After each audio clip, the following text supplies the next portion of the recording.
Hey, what's up? It's Jim, and today I'm going to talk about Super Mario Bros. The Great Mission to Rescue Princess Peach from 1986.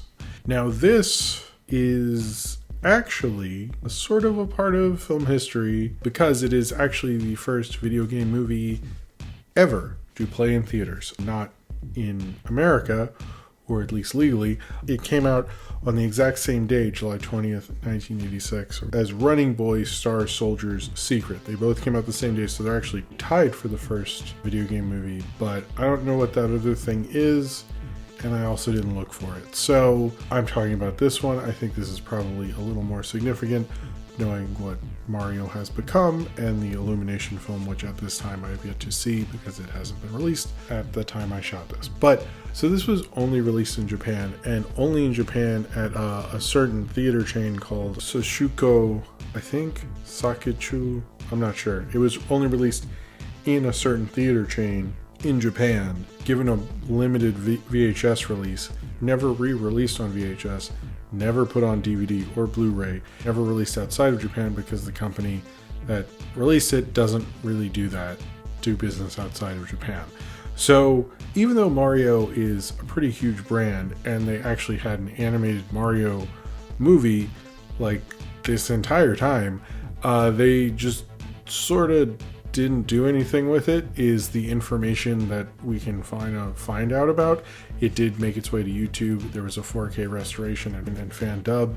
I watched it with subtitles because I'm not a fucking sellout. And I did find out that the voice of Mario in this is the same voice as Tuxedo Mask in Sailor Moon, so that's kind of neat. It has a lot of the stuff with the games in here, and this is far more based on the Famicom Japan experience rather than the Nintendo experience we had here, as Nintendo had just sort of started coming out, and the first game had come out in February of that year, February of '86, so they weren't gonna put out a movie that soon in America. I'm not like the channel you come to for video games or video game content. I sort of had always been curious about this movie since I had heard of it, and I'd always sort of wanted to see it and review it because I thought it was such a weird idea, and also like, how come I don't hear about this more? And I sort of get why in some respect, but I also don't, because I'm like, well, you guys talk about that 90s Mario movie like all the time, like you guys won't shut up about that thing. And like this is like, I don't want to say the Mario movie's like my favorite or like good or anything. You know, I did see it in theaters, the 90s one, but this one I think was made much like how a lot of animation was made at the time, that whether you had the Mr. T show or Spider-Man and His Amazing Friends or like Pride of the X-Men or something, and they just looked at something that was a big name and made a show out of it. And I honestly don't think they cared about fans or like people who had a general interest in it or something. They were just like, this is a name, and if you're watching Saturday mornings, which was a whole block of stuff then, and that was pretty much in 1986, Nickelodeon really hadn't taken off or become what it became, you were just like, oh, Rambo, I'm not allowed to watch those movies, I'm gonna watch this cartoon show, I guess. And that was honestly how they operated. Like, why did Spider-Man have Firestar and Iceman as his amazing friends and not, like, you know, Johnny Storm? Why was the Pac-Man cartoon like that? Like, they just supremely could have cared less about accuracy or the fans or, you know, trying to write a script, and they just like didn't give a shit. Like, it was just like not they cared about. They could make interesting things within that, but in terms of like being the best way to capture some of this stuff, like they just didn't. It was just like another assignment sort of thing. That was the kind of vibe at the time. That's why I think the 90s went so off the rails and stuff, but also entertainment changed at that time. But like entertainment and animation at that time and how children consumed it was very much like, this is my block, I'm watching it during this block. It's based on a toy, cool, I sort of know that toy, so I guess I'll watch this. Like that was just accepted. So I think this is sort of within that, although it was released in theaters, and it was kind of released around the time of the second Mario game in Japan, which I guess to all of you, to my understanding, is called Mario the Lost Levels. After the movie in Japan, they played a kind of a video advertisement to go over like all the new Super Mario Bros. 2 that didn't come out here, and like have advertising and stuff. So it was like a whole movie presentation. I've noticed no one's uploaded that to YouTube. Maybe that was not put on the VHS or something. I would actually like to to see all of that, that would be cool, since that's the full movie experience and this was an early movie. But it's basically about Mario is playing video games, believe it or not, playing the Famicom, which I'm sure I've said wrong a bunch of times somehow. And he's playing a game that is pretty much like Mario. And I'm sort of wondering if like the Super Mario Brothers in this is like a haunted game, or it was like someone else, and then when him and Luigi get sucked into it, it becomes Super Mario, and you're cursed within this world until someone else is sucked in and taking your place. That would have been really cool, but that is not what this movie's about. But he's playing this game, and he looks like addicted to it, which is also sort of funny. Because there's so much shit. Parents at the time hated video games so much that they would portray video games in like a negative light in the first video game movie is pretty hilarious. But he's playing video games really late. Luigi's like, come to bed, Mario. Blah, blah, blah. And then Peach flies out of the game. Bowser comes out of the game. Then Bowser gets her back in the game, and they're like, we have to go save her. How? And he's like, I don't know. They run a shop for some reason. They're not plumbers. I don't really get that one. Then a dog comes that looks like Hubert's dog or something, and like, I'm not really exaggerating this. And then they go into one of the warp tunnel thingies, and then they're in the Mario world, and they have to get 3 power-ups, which I believe are a mushroom, a flower, and a star. And once they get, and they call them power-ups, and once he gets that, he can stop Koopa from marrying Princess Peach on Friday the 13th. I don't know why Friday. I don't know why they picked that. I guess Friday the 13th was hot in the 80s, guys. I don't know. And they go on this adventure. Luigi's not like Luigi. He like really wants money to explain the coins. They basically explain that the coins are like this wizard who explains stuff to them. Explains that like this is cool. They're real gold, man. It's cool. And they're like, oh, okay, that makes the game thing work. They play tons of music from the original Mario game. Which at first I thought like somebody, since I'm watching it on YouTube, edited that in, but apparently that is actually in the movie. They really put Mario music in the movie, which I thought like literally just the music, like no one recreating the music. The actual music actually sounds when he jumps, it makes the jump sound. This is kind of like a weird, kind of surreal Hanna-Barbera, Ruby Spears kind of thing of the time. I don't want to say fever dream because that's overused, but or make some dumb drug trip reference. But I do think it is.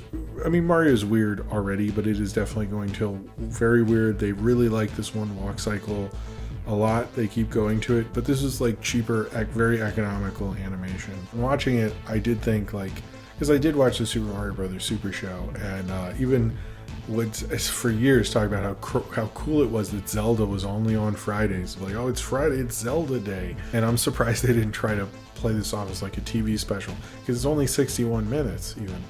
And I remember that cartoon was sort of accurate. This is like, I really just think they're like, this is this hot new thing, let's just make a cartoon, let's make some bucks. There's tons of associated products, because of course there was.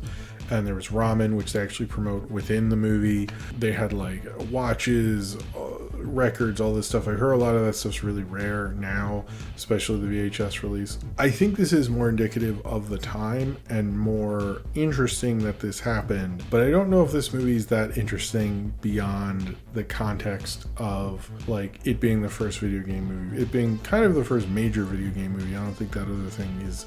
Maybe it was as big in Japan, but I think the legacy of Mario as a brand and as a character is so wide at this point. I do think this is sort of significant to a degree, but it's not like good, it's like, Bowser talks for the first time in this. She's not called Princess Peach before this. There's various things like the airships that were not in the games at this point. But a lot of that, it was like they worked with Nintendo. I'm sure Nintendo like showed them some designs or something. I've heard very little of what Nintendo thought of this. There isn't that information.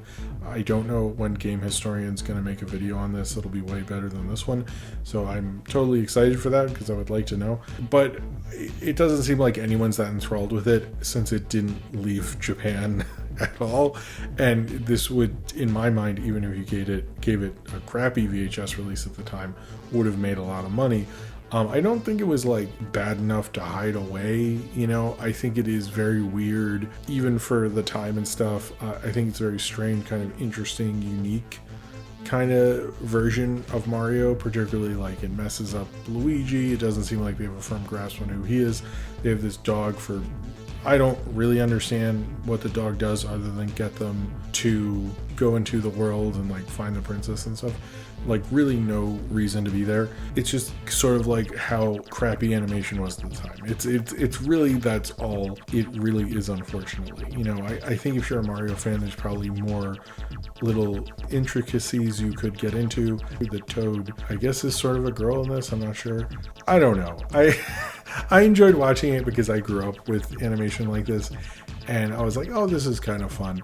But I can tell, like, when I play a lot of that stuff for my kids, they're like bored to tears by it. It's like not exciting, and it's not like the 40s stuff that has a certain dynamic quality to it, and it's about storytelling and surrealism, like where they actually understand the pacing. This is sort of like, I guess this is weird because I don't care, and that doesn't play as well you know, as like the Fleischer Brothers or something like that. I don't think they ever thought, especially at the time, like, we'll put it out here, we'll put it on VHS, whatever, who cares, maybe this won't be a thing in a couple of years, so let's make some money off this.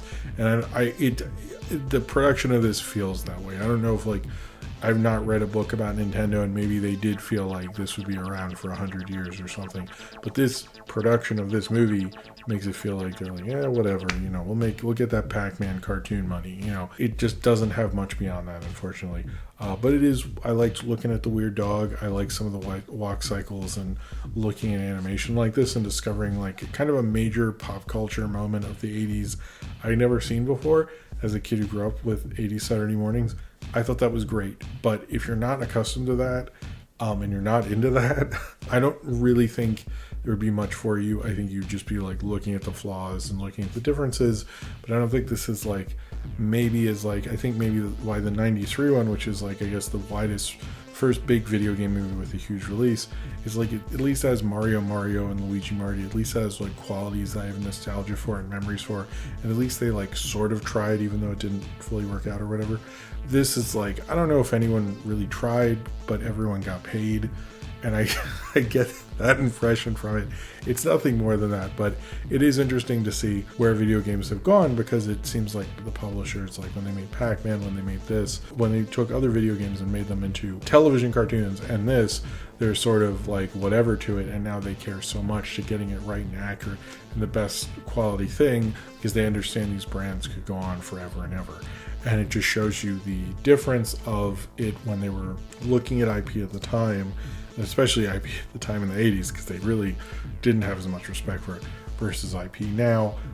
But it's sort of like, this movie works better in comparison to something else, but as itself, it's sort of just a time capsule of 80s animation and remembering how crappy it was. But I sort of, you know, I look on how crappy it was with a lot of nostalgia, and I was like, I sort of like how weird and crappy you are, but I don't know if anyone outside of the 80s would really ever appreciated it, and I don't know if I'd ever really want them to either.